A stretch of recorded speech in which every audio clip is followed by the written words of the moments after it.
Yehezkiel 29, nubuatan melawan Mesir dan Firaun. Pada tahun ke-10 dalam bulan yang ke-10 pada tanggal 12 bulan itu datanglah firman Tuhan kepadaku. Hai anak manusia, tujukanlah mukamu kepada Firaun, raja Mesir, dan bernubuatlah melawan dia dan melawan seluruh Mesir. Berbicaralah dan katakan, beginilah firman Tuhan Allah. Lihat, aku menjadi lawanmu, hai Firaun, raja Mesir, buaya yang besar, yang berbaring di tengah anak-anak sungaimu, yaitu Nil, dan yang berkata, sungai Nil aku punya, aku yang membuatnya. Aku akan mengenakan kelikir pada rahangmu, dan membuat ikan dari anak-anak sungaimu berlekatan pada sisikmu. Aku akan mengangkat engkau dari tengah anak-anak sungaimu dengan segala ikan yang berlekatan pada sisikmu. Dan aku akan melemparkan engkau ke padang gurun. Ya, engkau dengan segala ikan anak-anak sungaimu, engkau akan jatuh di padang dan tidak akan dipungut atau dikubur. Aku memberikan engkau menjadi makanan binatang-binatang liar dan burung-burung di udara. Dan semua penduduk Mesir akan mengetahui bahwa akulah Tuhan. Oleh karena engkau ibarat tongkat bambu bagi kaum Israel, pada saat mereka memegang engkau dengan tangan, engkau patah terkulai dan engkau melukai bahu mereka semua. Dan waktu mereka bertopang padamu, engkau patah dan engkau membuat mereka semua terhuyung-huyung. Oleh sebab itu, beginilah firman Tuhan Allah. Sungguh, aku mendatangkan pedang atasmu dan melenyapkan manusia dan binatang daripadamu, sehingga tanah Mesir akan menjadi sunyi sepi dan menjadi reruntuhan, dan mereka akan mengetahui bahwa akulah Tuhan. Oleh karena engkau berkata, sungai Nil aku punya, aku yang membuatnya, maka sungguh aku menjadi lawanmu dan lawan anak-anak sungaimu, dan aku akan membuat tanah Mesir menjadi reruntuhan, dan menjadi sunyi sepi mulai dari Migdol sampai Siene, bahkan sampai perbatasan tanah Ethiopia.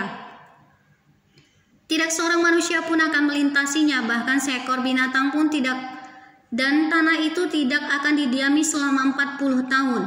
Aku akan membuat tanah Mesir menjadi sunyi sepi di tengah negeri-negeri yang sudah dimusnahkan, dan kota-kotanya akan menjadi sunyi sepi di tengah kota-kota yang diruntuhkan selama 40 tahun. Aku akan menyerakkan orang Mesir di antara bangsa-bangsa dan menghamburkannya ke semua negeri. Sebab beginilah firman Tuhan Allah, pada akhir ke-40 tahun itu, aku akan mengumpulkan orang-orang Mesir dari tengah bangsa-bangsa di mana mereka berserak, dan aku akan memulihkan keadaan Mesir dan mengembalikan mereka ke tanah Patros, yaitu tanah asal mereka, dan di sana mereka menjadi kerajaan yang lemah. Di antara kerajaan-kerajaan ia akan yang paling lemah, dan tidak akan dapat meninggikan dirinya lagi di atas bangsa-bangsa lain. Aku akan membuat mereka begitu lemah sehingga mereka tidak akan memerintah bangsa-bangsa lagi. Dan bagi kaum Israel mereka tidak lagi menjadi kepercayaan yang mengingatkan kesalahan Israel, kalau Israel berpaling kepada mereka untuk meminta pertolongan. Dan Mesir akan mengetahui bahwa akulah Tuhan Allah. Mesir menjadi upah Nebukadnezar. Lalu pada tahun ke-27 dalam bulan pertama pada tanggal 1 bulan itu datanglah firman Tuhan kepadaku, hai anak manusia, Nebukadnezar raja Babel menyuruh tentaranya bekerja keras melawan Tirus. Semua kepala sudah gundul dan semua bahu sudah lecet. Tetapi baik ia maupun tentaranya tidak mendapat untung dari Tirus atas usaha yang dilakukannya melawan dia. Oleh sebab itu, beginilah firman Tuhan Allah, aku memberikan tanah Mesir kepada Nebukadnezar raja Babel, dan ia akan mengangkut kekayaannya, ia akan melakukan perampasan dan penjarahan, dan itulah upah bagi tentaranya.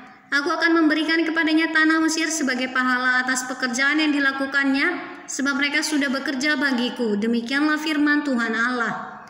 Pada hari itu aku akan menumbuhkan tanduk bagi kaum Israel dan membuat engkau dapat berbicara lagi di tengah-tengah mereka, dan mereka akan mengetahui bahwa akulah Tuhan.